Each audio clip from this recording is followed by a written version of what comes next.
Welcome to Shake Out Your Sleeves and Go, support for discovering deep joy through the profound subtlety of the Zen way. I'm Dosho, and I'm here with Tess Beasley Roshi.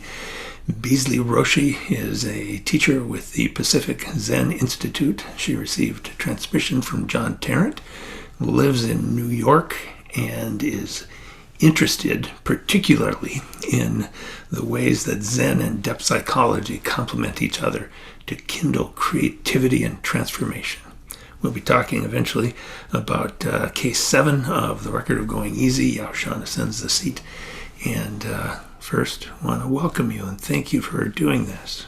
Thanks for having me. It's a pleasure. And you know, we talked beforehand briefly about how it's interesting, and I mentioned to you that in telling my wife Tetsugan Sensei about what I was doing today, she was like, "Oh, you don't hear creativity much in terms of Zen, so it's so refreshing to see that there. Could you say something about that?" The term wild comes to mind, and it often, you see these trajectories in the Zen canon where it goes quiet for a while and then somebody like Ikkyu or Hakuin or, somebody comes along and revivifies things, usually by shaking it up or telling everyone they're hitching themselves to donkey posts or whatever they do. But there's an infusion of a spirit that's unbound and wild. And I think anytime one takes up a koan, you get that experience of something creative moving through you that is vast and wild and alive. So, and I think for Zen students, whether it's the art of calligraphy or we have a lot of musicians in our community, and my favorite way that we get to experience them is during a retreat or oftentimes on Sundays, they'll just play and they improv. And one of them, when we first started experimenting with this, he's an amazing guitarist, and we said, "Would you play for us?" And he ran out of the 6 songs he knew very quickly and realized, oh shit, I gotta be doing something else. And so he just has gotten freer and freer and freer in terms of what he lets arrive. So creativity, definitely. Creativity. Yeah, so is that how you got into Zen practice, or how did you get into Zen Not at practice? all. When I was about 18, I had kind of a strange upbringing in the sense that my dad was a marriage and family therapist. My mom was a social worker. My Mm, brother became a marriage and family therapist. mm, My other brother became a bartender, which I guess is some version of the same thing. But mm. suffering was a big question in our household. The notion of what is the human condition and why do we suffer? But at the same time, everything was very confined to the DSM-4 or whatever it was at that time. And I got really sick of that by the time I was a teenager because you couldn't just be having a bad day, you were depressed, or you couldn't be excited, you were manic, or. And I met a mentor through a very strange set of circumstances who was doing something called integral coaching at the time, which was it was a school that was pulled together a lot of traditions, but it was heavily influenced by Zen. And so we started going to, I was living in Utah at this time, which is where I was born. We started going to the Kanzeon Zen Center, which was Genpo Roshi's Mhm. scene at that time. And eventually I started studying with Daniel Silberberg, who Huh. was one of his successors. And how did you wind up with John and the Pacific Zen folks? Much later, so that was probably when I was between 18 and 20 or so, and then many different things happened. But by the time I was, I guess, almost about 30, I went through a very significant, this is where the depth psychology thing will come in, but what depth psychology would call a really intense descent, which modern Western culture would call a really intense depression. Mm, And I was very afraid of this coming from the kind of home culture that I had, that, these kind of conditions were something to be fixed. mm, But it was so intense and so unfamiliar in a sense that I eventually got really curious about it because I almost started to experience it as a kind of invisible hand Hmm. that was pushing me down or trying to, no, put me in contact with things that I had really pushed away. And anyway, this went on for quite a while.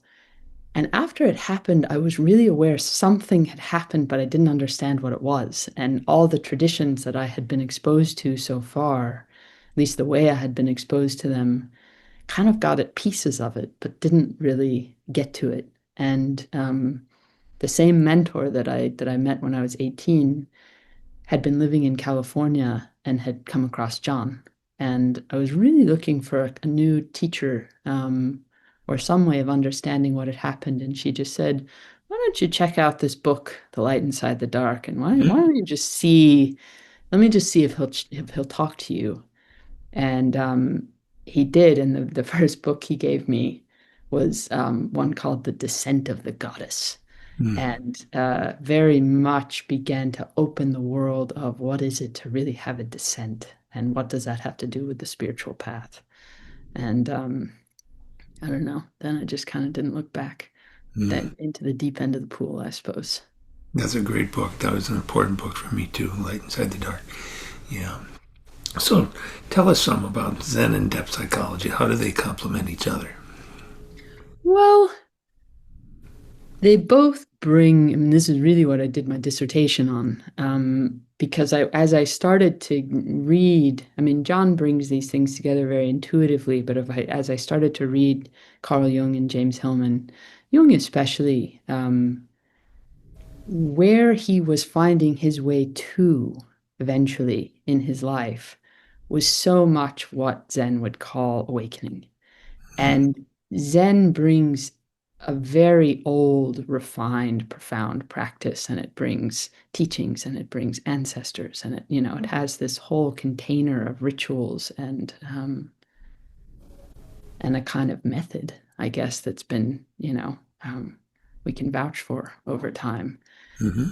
But depth psychology really comes out of where we are right now in Western culture, which is we have this incredible propensity to disregard difficult material and want to ascend. Mm-hmm. And depth psychology says, no, no, there's treasures in that material if we can actually learn to listen to our dreams and make contact with all the things that we would rather push away because we feel like they prove that we're full of delusions. And so as I've kind of moved with it and leaned into both traditions, it really feels like the koans bring up so much interesting material. I mean, you enter into a koan really, and especially the way we work with them at PZI, which is, you bring your whole life to it, you bring it out into your whole life, not just on the cushion. All sorts of things will come up, and if you can begin to really look at what that is, what self you think that creates, and what archetypes might be moving through, whether it's the Great Father or Dionysus or the goddess or whatever it is, you become friendly with life. You become friendly with your inner psyche. And I think that becomes very much in service of transformation, what Zen would call awakening. I think the real difference is at a certain point, Zen wants to cut off the mind road. It wants, if you're taking up the great koan no, everything becomes no. And Jung and Hillman were worried about that for the West because they thought that meant we would suppress stuff, which we do. But I think if you're working both tracks in a sense, they don't have to be mutually exclusive. And there are times when just cutting off the mind road does its own amazing thing in terms of, getting a sense of the Dharmakaya. I guess, I often wonder, and I have friends that do kind of a blended approach too. And it seems to be often, I'm not saying that you're saying this, but the friend I'm thinking about, it's like there's something wrong with Zen, and so we're going to fix it by doing this other thing. And I don't know, to me it seems like Zen is fine. So, maybe it's us that in a way we don't appreciate the fullness of it. But so how do you see that? Do you think is this like the best of both worlds to be able to combine these things, or is there some lack on either side that makes this mix particularly fertile? Gosh, that's a good question. I think it really depends probably on the community and the teacher in a certain sense. Mm, Because, if you look back into the old spirits of Zen, man, they weren't having trouble with what we'd call, I guess, stuffing things into the unconscious. That wasn't so much the spirit. And they also were in these vast monastic communities and in a different time. I guess what comes to mind is, when we do a lot of work with our leadership, our teachers and our temple holders, our heads of practice, our, different people that we're cultivating. And those who came out of just a strictly Zen background, it's much harder for them to admit or work with certain feelings that they take to be that they would be ashamed of if they thought that they were someone who, had were got that relatively feeling. accomplished, right? I Yeah. worked with that. I shouldn't feel envy or I shouldn't feel shame or I shouldn't feel. And that sometimes what can happen is that will make their teaching go a little dead after a while because they don't want to invite or admit certain things that would make it so much more alive. Right. And I'm sure that's not true for everyone. And then on the contrary side, when I went through my graduate work, people who are just in depth psychology, there's a certain, John speaks about this in The Light Inside the Dark, that soul can get a little mired in the particular. It doesn't hold the eternal or the Dharmakaya in the same way that, Zen people will. And so I don't know, it gets a little. I remember John telling me a story once that he would have an analyst friend and he would get the analyst to just drink some scotch or something, and kind of loosen up because you're not investing and reflecting on everything. There's the kind of thusness quality of Zen that can be very refreshing. So that's what comes to mind. Uh-huh. That's interesting. I think also, I think it is partly well, I think it's two things. It being the splitting off of some elements. One is how Zen repackaged itself in the 19th or 20th century to come west, and then the meeting of those that were interested in the West. So if we look back, Kazan, for instance, talks about his dreams all the time. I mean, he lived by his dreams. He cited temples by his dreams, etc. So there wasn't, I think, historically, that kind of separation. But starting in 19th century, I think you get this kind of concern, kind of about pleasing the colonists, essentially. And so Zen was rebuilt to fit us. And then we were like, oh, it fits, sort of. I absolutely agree that it became more rational and a bit more Puritan, maybe a lot more Puritan than it was. Yeah. And you can see that in the koans. The koans are full of wild stories and dreams. And, Yàoshān wakes up and he's at Maitreya's house, and all of a sudden he's supposed to be, yeah, exactly, that it's not, or that you're born 500 lives as a fox, or that you're, Very Zen was wild not stuff. pretending to be rational. It was there that Exactly.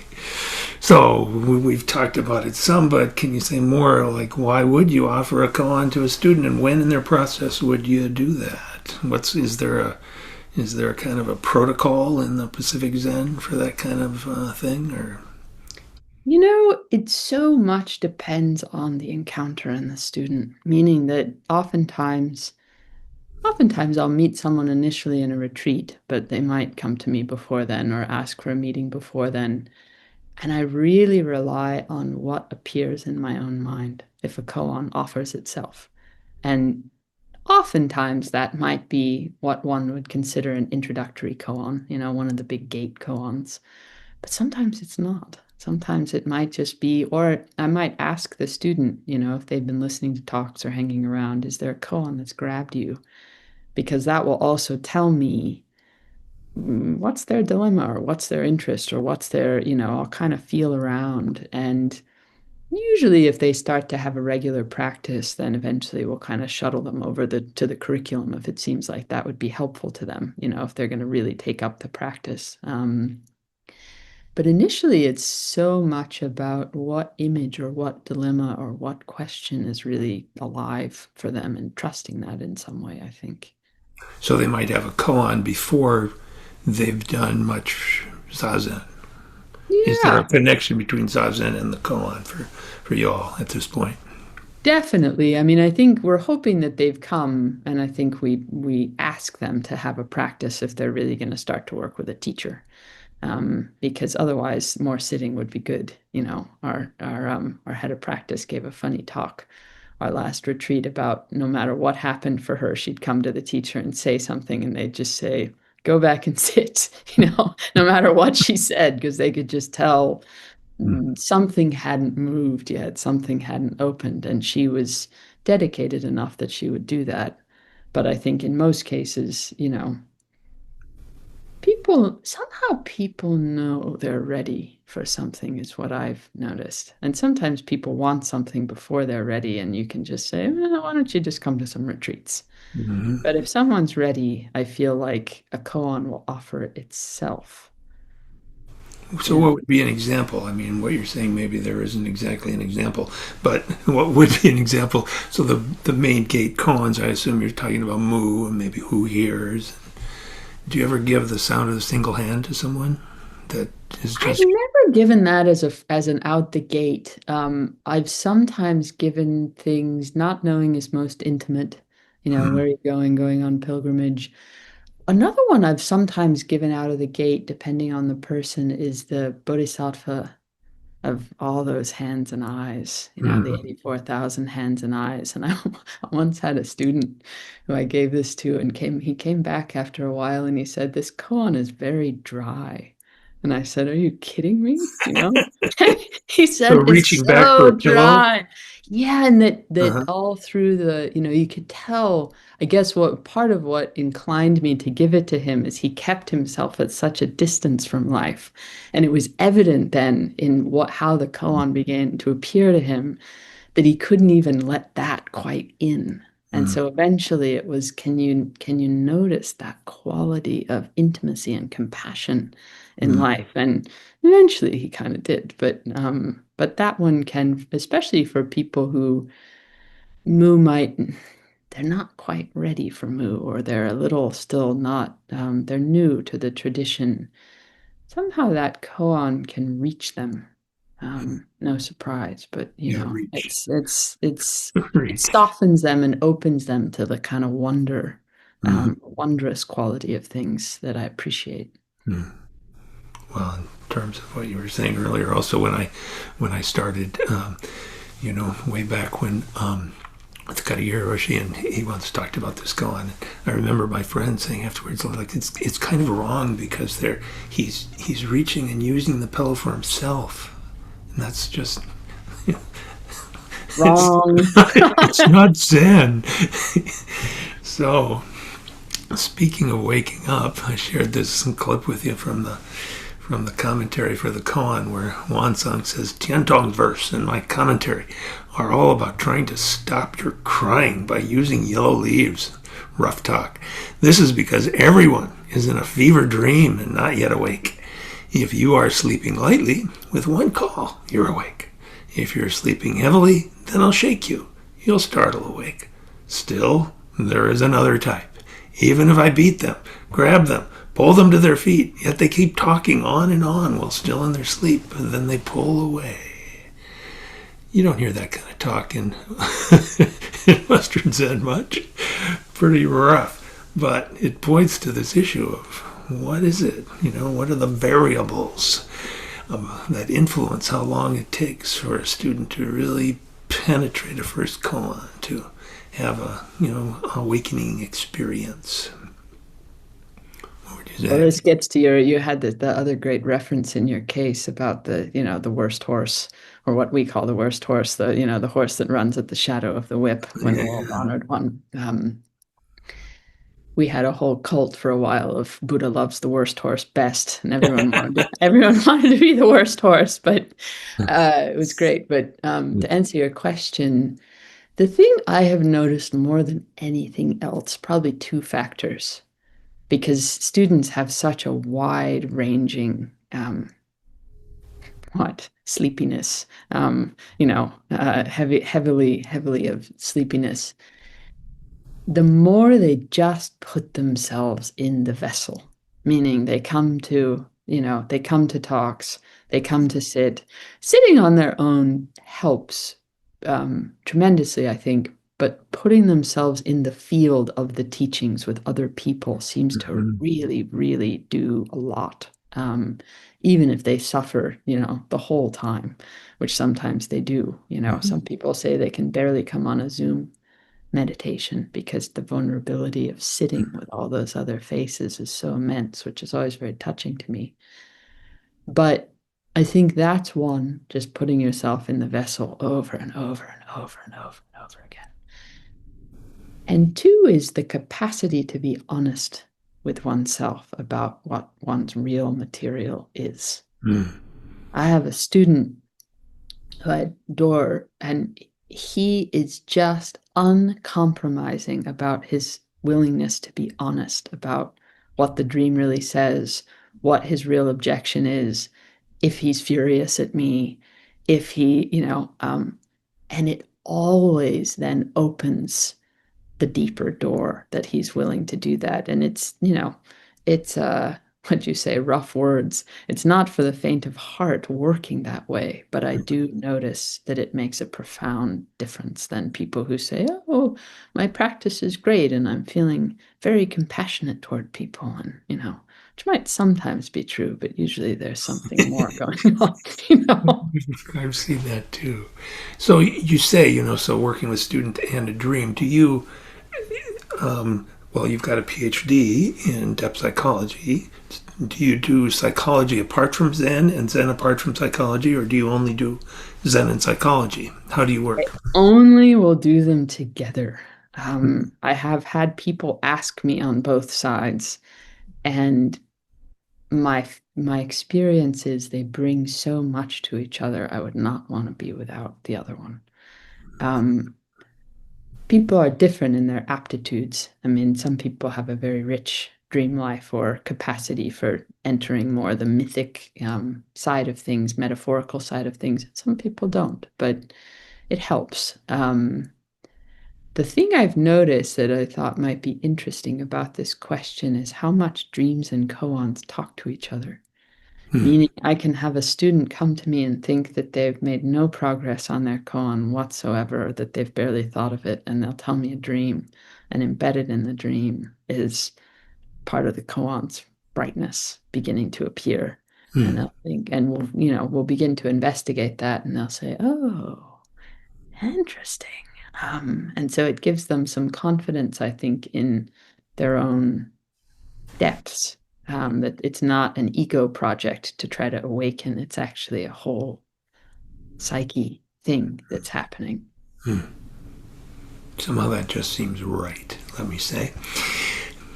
The koan, Yàoshān, way back in the Tang Dynasty. For a long time, this teacher had not ascended the seat to give a talk.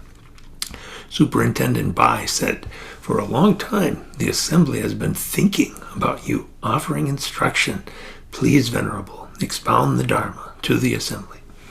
Yàoshān ordered the bell to be rung, and the assembly gathered. Yàoshān ascended the seat, sat for a long time, got down from the seat, and returned to the abbot's 10-foot square room. Soon afterward, the superintendent came in and asks, "When invited, it is proper for a monk to speak to the assembly. Why didn't you offer even a single sentence?" Yàoshān said, "Sutras have sutra teachers. The commentaries have commentary teachers. Why do you think this old monk strange?"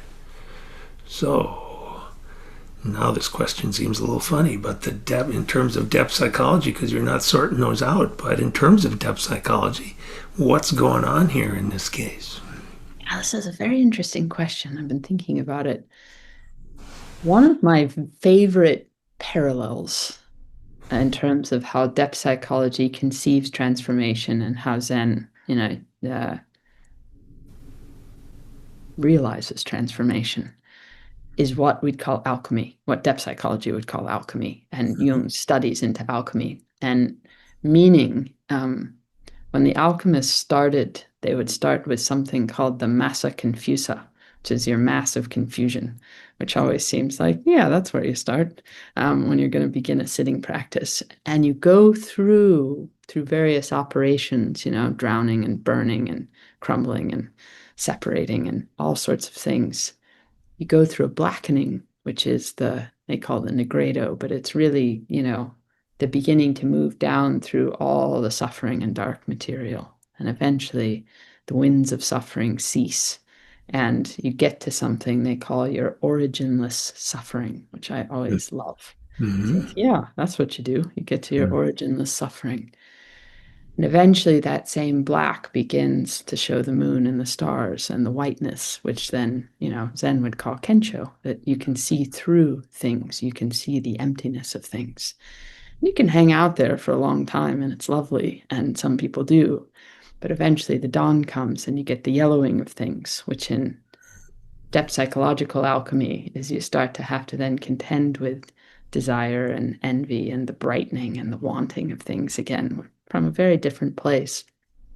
But anyway, all that to say, eventually, if you really work with that material, you get to the midday, which is like that great koan about, after you've gone through the great death, I don't accept walking around at night. You have to plunge yourself into brightness. And there's that just the thusness that doesn't need any movement or explanation or any, it just is. It's evident. And I think that's so much of the spirit of that moment in the case where there's nothing to say. It is thus, it is evident. That's what he's offering, in a sense, as the teaching. I think of the ranks as you were talking to, and at least, the first two ranks and getting into the third rank, and that kind of leads to this other issue in the koan, especially in terms of, one strand, at least in contemporary Buddhism and the effort to engage Buddhism, which, of course, is respectable, but he's asked to teach. It's like, we're suffering, master, give us something, give us some words, something. And what he does is just sit there. So I'll tell you two stories come to mind.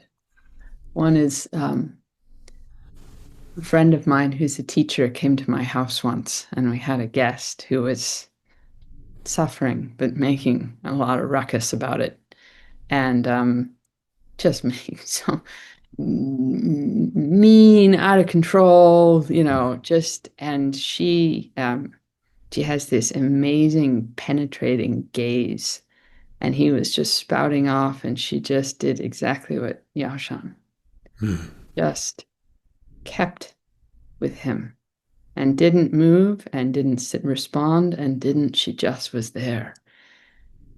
And after not too long, he got very quiet and he just said, I can really be an asshole sometimes.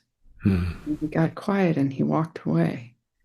And it was, part of it is that ability to hold that and to allow someone to have whatever they think they need or want, and not, And the second thing that comes to mind with that is, in a retreat, in the morning when you do kenton, and the teacher is walking around, and after they finish the final bow, oftentimes, depending on the teacher and their presence, they'll just stand at the head of the zendo for a little while. And to me, that has always been one of the greatest moments of teaching what is palpable in that moment, because it's this, whatever it is. And you can just feel it like almost like an earthquake or a hurricane sometimes, but in a very beautiful way. You think, what more do you need than that? Yeah. That's, if you can perceive it, like anything else. But yeah, well, that's what, both of those stories are lovely. I think I met Aiken Roshi just once, and I was had the chance to chat with him after a talk that he gave at a Western Buddhist conference in Ann Arbor, as it happens. And he was like that. And I was complaining about, because I'd been with Katagiri for 10 years at that point, and the Japanese style was like, it was too much for me at the time. And so I was kind of it was really great to talk to a Western teacher and just kind of unload. And he just did that with those diamond blue eyes and listened to me. And part of what I was complaining about, for some reason, now it seems weird, bowing. So after I got done talking, he just went like this. And I immediately, without thinking about it, I just put my hand in Kasho, and then he looked at me and he smiled and then just walked away. So, one last thing you want to say to people about koan work? There's nothing like it. Yeah.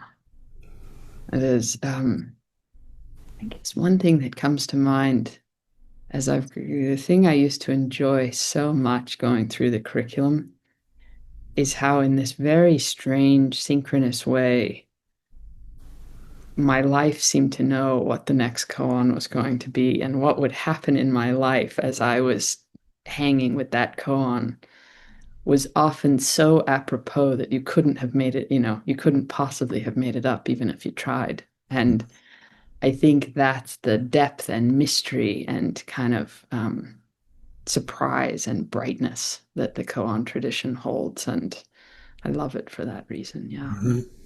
There is. It's the synchronicity. Like you said, some years ago, a student was on his way to Africa. He and his wife were going to adopt a child, and the next koan for him was, a young girl is coming this way. Just like that. Exactly. It's like that, yeah. It's been so good to talk with you, kindred spirit. We have a little tradition, shake out your sleeves and go. So we shake out our sleeves and then go. So if you... These sleeves don't work as well, but thank you so much.